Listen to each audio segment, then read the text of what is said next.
शेवटी कार्यकर्ता महत्त्वाचा असतो राजकारण करताना आणि त्याच्या भावना जाणून घेणं आणि त्याला त्याचं ऐकून घेणं ही सुद्धा राज्यकर्त्याची जबाबदारी असते. त्यामुळं कार्यकर्त्यांनी भावना व्यक्त केल्या त्या त्यांच्याबरोबर आहेत. कारण विखुरलेलं राहण्यापेक्षा एका मुठीने जर पक्ष राहिला तर त्याची ताकद चांगली राहील महाराष्ट्रामध्ये. त्यामुळं मी कार्यकर्त्यांच्या भावनांचा आदर करते की त्यांनी ह्या भावना दादा किंवा साहेबांच्या बरोबर त्यांनी समोर व्यक्त केलेल्या आहेत. दादा आणि साहेबांनी याचा विचार केला पाहिजे. शेवटी मी सुनंदा पवार आणि माझा आणि राजकारणाचा तसा काही संबंध नाही आहे. मी सामाजिक क्षेत्रामध्ये गेले 35 वर्ष काम करते आणि असा प्रचार सोडला तर मी राजकारणात कुठंच ॲक्टिव्ह नसते किंवा राजकीय व्यासपीठावरही मी कधी जात नाही.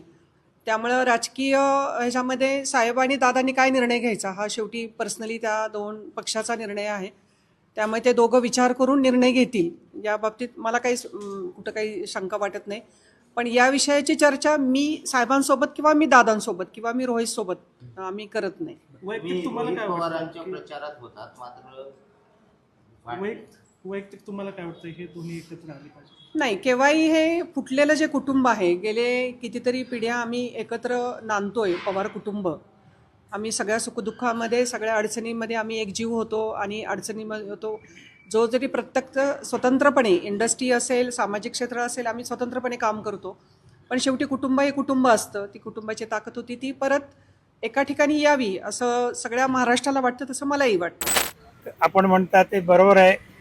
कार्यकर्त्यांना देखील वाटतं की दोन घरं विखुरलेली आहेत, दोन पक्ष वेगळे झालेले आहेत, एकमेकाच्या विरोधामध्ये निवडणुका लढवल्या आहेत. लोकांनी जो काही निर्णय द्यायचा तो लोकसभेला दिला, विधानसभेला दिला. आता मात्र सर्वांनी एकत्र येऊन काम करावं अशी सर्वसामान्य तळागाळातल्या कार्यकर्त्यांची आणि काही प्रमुखांची देखील इच्छा आहे. तसं झालं तर आनंदाचीच गोष्ट असेल.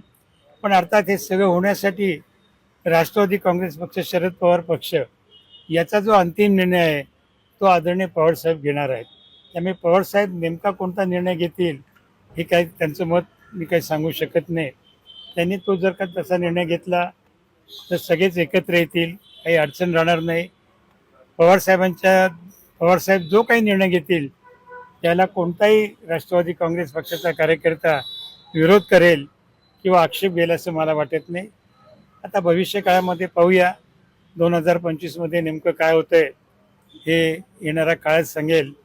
पण एकच आहे की कालची भेट आणि कुठेतरी राजकीय एकत्रीकरण येण्याची प्रक्रिया असं त्याला काही मी म्हणत नाही. आमची सुनंदा काकीला प्रश्न आहे की कार्यकर्त्यांची इच्छा आहे असं तुम्ही सांगता, पण तुमच्या मुलाची इच्छा आहे का ते एकदा तुम्ही मुलांना विचारलं पाहिजे.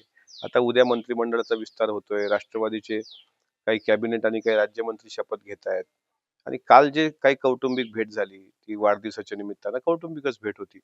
त्याच्यामुळे आज आता उशिरा तुम्ही बोलताय, ठीक आहे, एक आई म्हणून त्यांचं आम्ही पण स्वागत करतो. आमची भावनाच आहे प्रत्येकाची. राष्ट्रवादी काँग्रेस पक्षाची सुरुवातपासूनच भावना होती.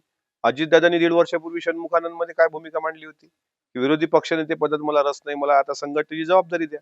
त्यांनी त्यांचं अस्तित्व सिद्ध करून दाखवलं, स्वतःच्या जोरावर 41 आमदार निवडून आणले आणि सगळं झाल्यानंतर आता एकत्र आले पाहिजे, बिलकुल आले पाहिजे. पण तुमच्या मुलाला वाटतं का की ते राज्यमंत्री पदाची किंवा कॅबिनेटची शपथ घ्यावी म्हणून तुम्ही बोललात? याचं उत्तर काकींनी द्यावं. ते येत असतील तर स्वागत आहे. पण जितेंद्र आव्हाड, अमोल कोल्हे, संजय राऊत आणि रोहित पवार या चौघांना हे वाटत नाही, वाटणं शक्यच नाही. आमच्याकडून तर वेलकम आहे. राहिला प्रश्न त्यांचा, त्यांना त्यांचं मत मांडण्याचा अधिकार आहे.